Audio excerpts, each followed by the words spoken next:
I think men in this generation, when I talk to men at events, stuff like that, they don't really feel a lot of like that place at church. And so I think asking him like, is he comfortable around other men of God? Is he comfortable around church? Why not?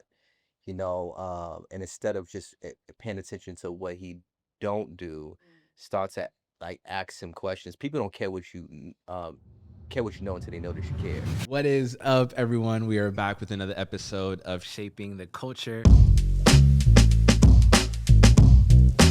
Shaping the Code.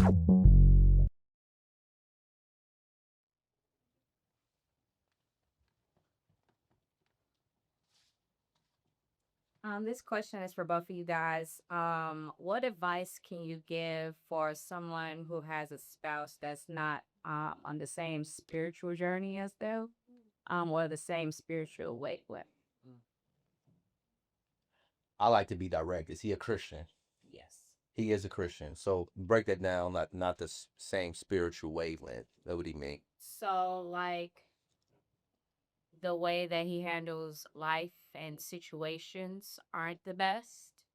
And when you try to direct him to, handling it the right way, which is what the word says, there's like a resistance there.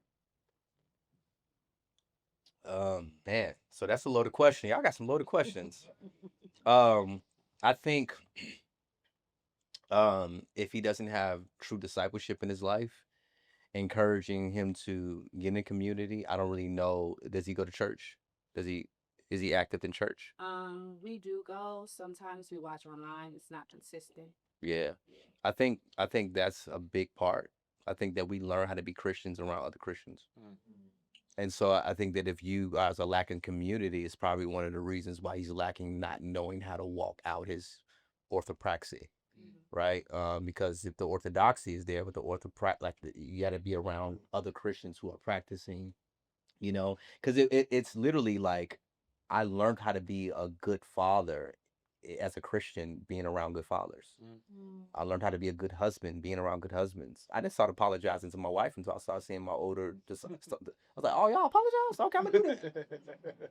It's like this is the reason why the scriptures tells us it's really not good for men to be alone. Yeah.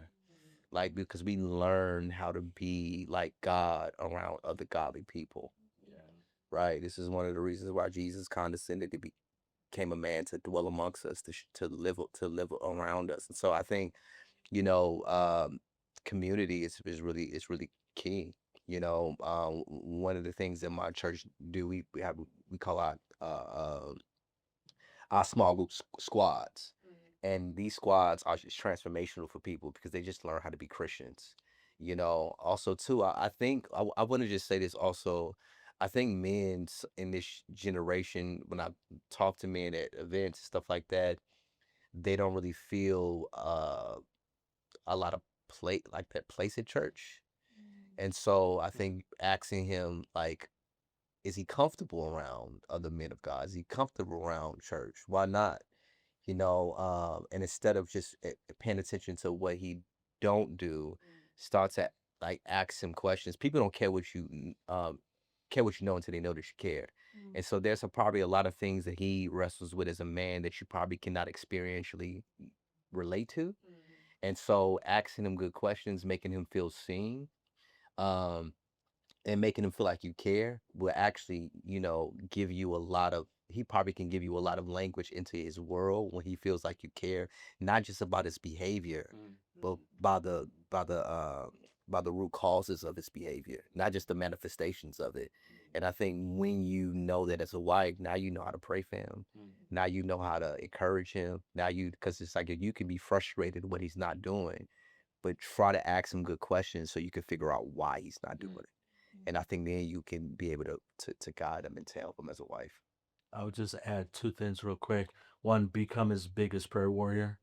Uh, Pray because the Holy Spirit, if he is a believer, the Holy Spirit is within him, and the Holy Spirit could do a better job than you can, right?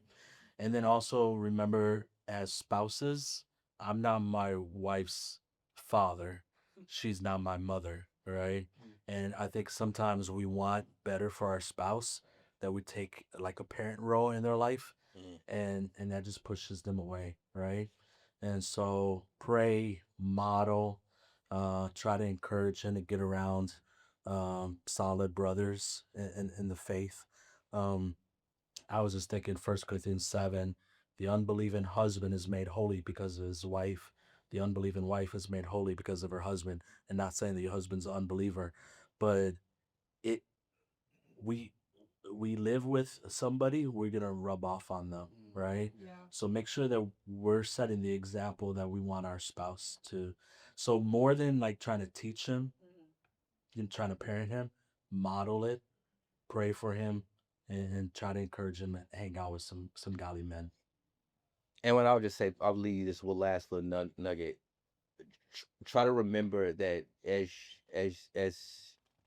you as his wife, it's probably nobody that can really encourage him like you can, but there's probably nobody that can challenge him like men can. You can't really challenge him like a man can.